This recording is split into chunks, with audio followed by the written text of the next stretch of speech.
Today's video may be a game changer for you when it comes to your care for philodendrons. Hello and welcome to Peggy's Tropical Garden, coming to you from the Florida Keys. By taking you outside to see how philodendrons grow in nature, I hope to help you get better insight as to things you can do indoors to help your philodendrons thrive. In today's video, you may notice that I am wearing a t-shirt from Thread Tank, Mother of Plants. Thread Tank's byline is stories you can wear. Very appropriate. Plants are definitely a part of my story. If you're watching this video, there's a good chance they're a part of your story as well. Thread Tank provided me with these 3 designs from their new Botanical line. If you're interested in picking up some botanical gear, head on over to their website and check them out. There's links in my description box below, and also a discount code PEGGY10, PEGGY10. Use that code for a 10% discount on your entire order. Now let's get to the philodendrons.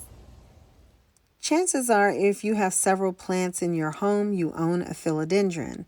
Philodendron are very popular as houseplants because they're readily available and can be easily grown indoors. I believe that you can learn a lot about how to grow plants indoors by taking a look at how these plants grow in nature. Okay, we're out here in my garden and I'm going to show you 3 different philodendron hope plants that I guarantee you the first 2 are probably not going to be what you expect to see. Now, my goal here is not to just give a care video of how to take care of philodendrons. I want to show you some things to get you to maybe think a little differently about how you grow your philodendron. Now, this philodendron hope is growing in this tree. It has been here for the 5 years that I've been in this house, and I did not plant it here. As you can see, there is no soil. It is attached to the bark of the tree. The longest root for this plant is right over here, and as you can see, it does not go into the soil at all. So this plant is not rooted in soil in any way. These cord-like roots are actually aerial roots, which are used to attach to trees, etc., and to provide the plant with additional nutrients.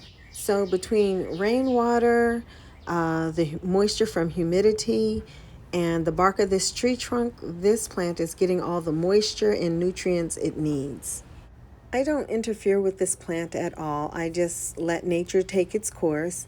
I have no idea how many years this plant has been here, but clearly it is thriving and Mother Nature knows best. Speaking of nature taking its course, look up here at this staghorn we rescued from a friend's house a couple of years ago. It now has a papaya tree growing out of the top of it. I had to show you this. Yes, way off course. But yeah, that's a papaya tree growing out of the staghorn. Clearly, Mother Nature has a serious sense of humor. Now, moving around to the other side of this same tree is another philodendron hope. And the most noticeable thing on this plant is these long aerial roots. As you can see, they grow from the plant downward towards the ground. Now, this philodendron gives you a clear look at the roots and how they are attached to the tree.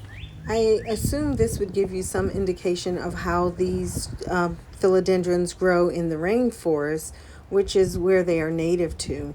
Now, I don't live in a tropical rainforest, but I do live in the Florida Keys, which is a tropical environment. Now, I will admit that when I first moved here, I was not into plants. I had no idea what this plant was. This tree was not doing well. It looked like it was dying, and I did everything I could to remove this plant. And just by leaving a few roots on the trunk of this tree, it has regenerated and it came back, and I have no idea how long it's been here, but I am going to leave it here because it's clearly where it wants to be and belongs. Now, in my research, I read that in order to adapt to the rainforest, philodendrons rely less on their roots to intake water than other plants and rely heavily on the moisture from humidity, and they take that in through their leaves. Now that kind of gives me some understanding of how this plant is able to survive in such a hot climate with minimal water. Now this third philodendron is growing in a fashion that we're more accustomed to. While this one is growing on the ground, I don't really consider it planted because it's not in the soil. In the Keys, the only way you can actually plant something in the soil is to jackhammer. These islands are stone. So this one, I took a cutting from one that was growing on the tree. I laid it on top of some soil in my garden, and it was a very small plant when I started. I do have a misting water head over here, although this water isn't even on right now. But as you can see, it has grown considerably. If you look closely, you can see that there are still aerial roots laying on top of the soil here. So it still puts out plenty of aerial roots, and that's what anchors it. It's growing on top of rocks and has attached itself using the aerial roots. I didn't realize just how much this plant had grown until I started shooting this video. Now this plant has been in this spot for about 1.5 years and has adapted well. It does get additional water here. I have it on the irrigation system with the rest of my plants, but I only water my plants once a week, even in the heat of summer. I try to only use drought-tolerant plants, native plants, things like that. And I do not fertilize my outdoor plants. And yes, these plants do grow out here year-round. Even though these plants grow outside year-round and the South Florida sun can be brutal, take a look at where these plants are situated. They are all around this large tree and are well protected by the canopy of this tree, as they would be in a rainforest. So at most, they get dappled lighting during the heat of the day. So now I want to share with you some changes I've made in how I grow my indoor philodendrons based on what I've learned from how they grow outdoors in nature.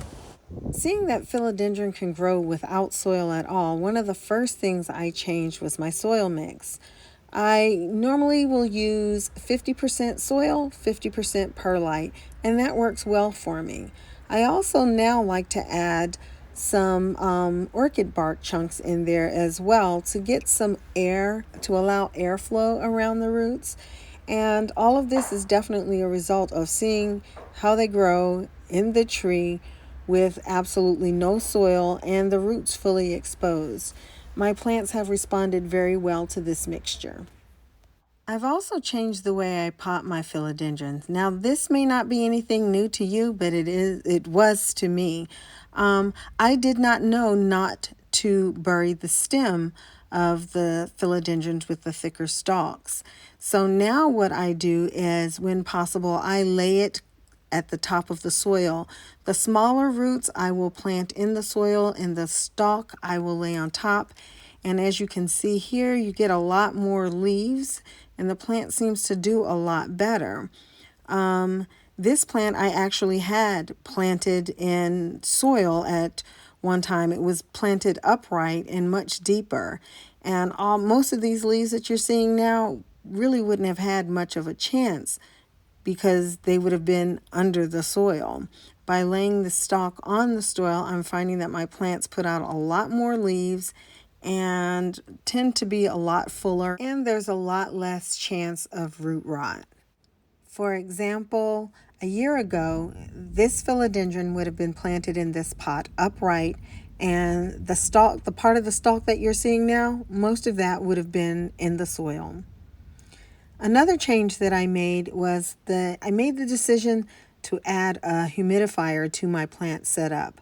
Living in a humid climate, I never considered that I might need a humidifier. The humidity level in my home will never be as high as that outdoors, but I do feel like the stable level of humidity in my home that is provided by the humidifier, as well as the increased humidity, definitely is beneficial to my plants.